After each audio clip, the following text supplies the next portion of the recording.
Good morning, students. I welcome you all. Today we are going to study lesson number 1, Laws of Motion, part 3. Today's topic, uniform circular motion, balanced and unbalanced force, Newton's first law of motion, Newton's second law of motion, Newton's third law of motion, and the law of conservation of momentum. Uniform circular motion. Uniform circular motion is the motion of an object traveling at a constant speed on a circular path. That means any object which is moving in a circular direction is at a constant speed. We have some examples. The first example, when moon revolves around the earth in a circular orbit. Second, in roller coaster, the people sitting in the ride will move in a circular path. Second, balanced and unbalanced forces. First one, balanced force. Equal forces that act on an object from opposite sides. Then the object does not move. In the given picture, if you see, the forces are equal on both the sides. The rope will not move because there is the same force on both sides. This is a balanced force. Unbalanced force. Unequal forces that act on an object from opposite sides make the object move. In the picture, you can see on one side the force is greater than the other side.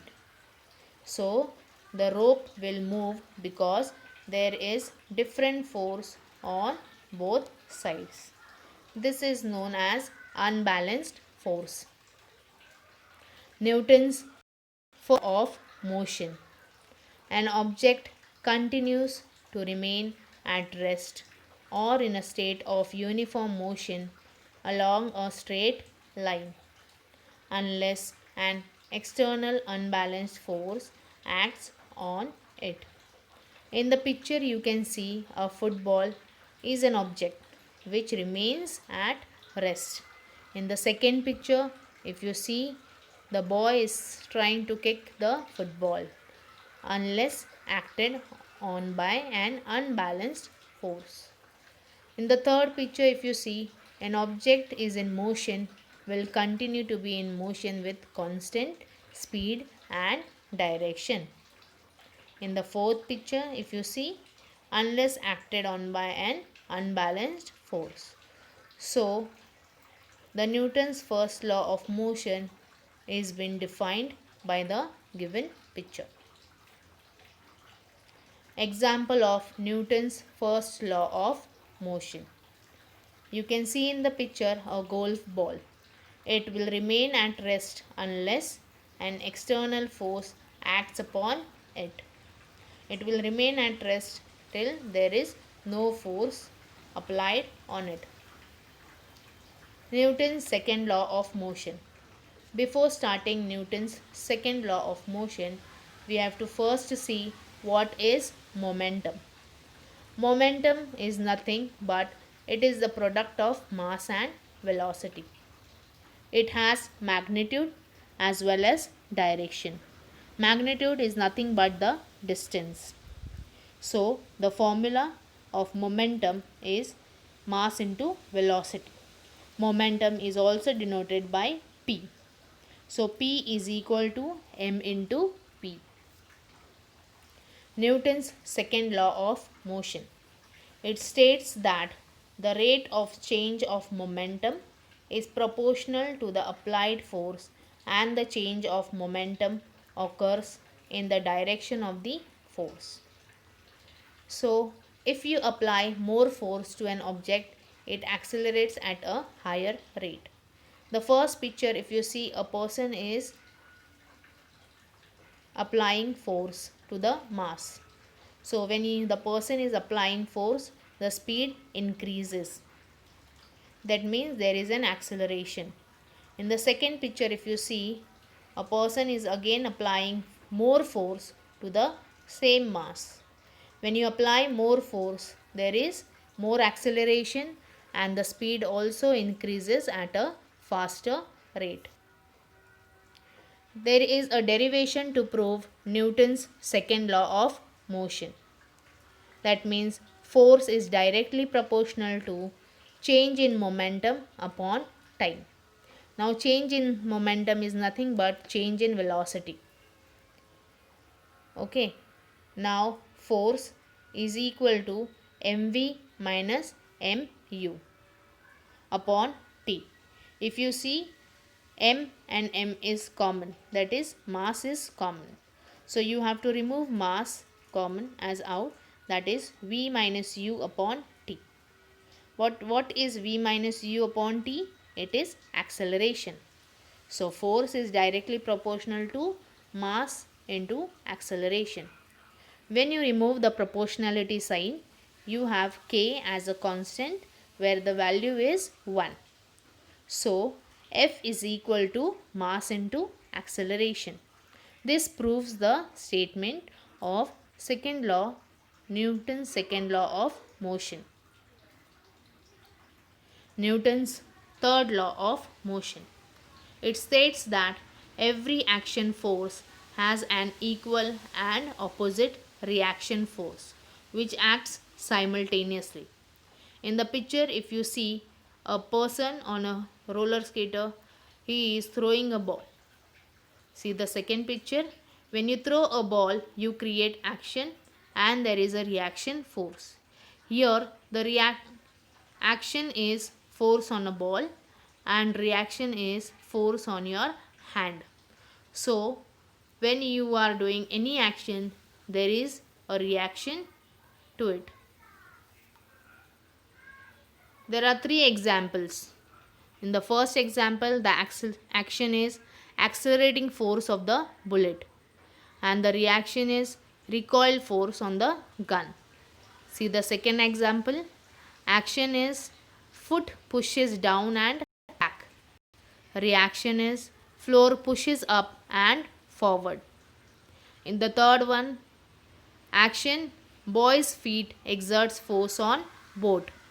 Reaction is boat exerts force on feet. Now we are going to study law of conservation of momentum. First, what is momentum? Momentum is denoted by P. It is the product of an object mass m and its velocity v. So the formula is P is equal to m into v. Law of conservation of momentum. It states that the total momentum of a system before a collision is equal to the total momentum after the collision.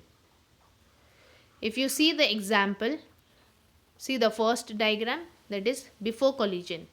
The first ball has a momentum is equal to mass into velocity. The second ball momentum is 0. The collision transfers momentum from the first ball to the second ball. So after collision, the first ball will have momentum as 0 and the second ball will have momentum as mass into velocity. That means during collision, there is a transfer of momentum from first ball to the second ball. We have a small derivation for it. Suppose there are 2 objects A and B. Both objects collide with each other. So before collision, m1 is the mass, u1 is the velocity, m2 is the mass for the second object, u2 is the velocity for the second object. After collision, mass for the first object is m1, velocity is v1. For the second object, mass is m2 and velocity is v2. Where m1 is equal to mass of the first object, m2 is the mass of the second object, u1 is the initial velocity of the first object, u2 is the initial velocity of the second object.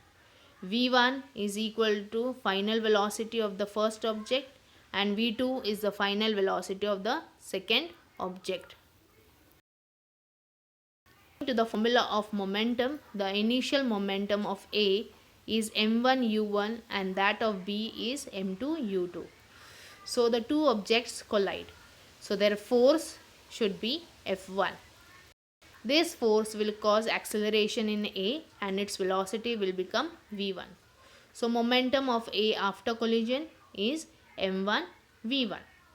Now according to Newton's third law of motion, A also exerts an equal force on B, but in the opposite direction. This will cause a change in the momentum of B if its velocity after collision is v2. So the momentum of B after collision is m2 v2 and F2 is the force that acts on object B. So F2 is equal to minus F1. So the value of F2 is m2a2 is equal to minus F1 value is m1a1. Since force is equal to mass into acceleration. So for object 1 A it will be m1a1 and for the second object it will be m2a2. But what is acceleration?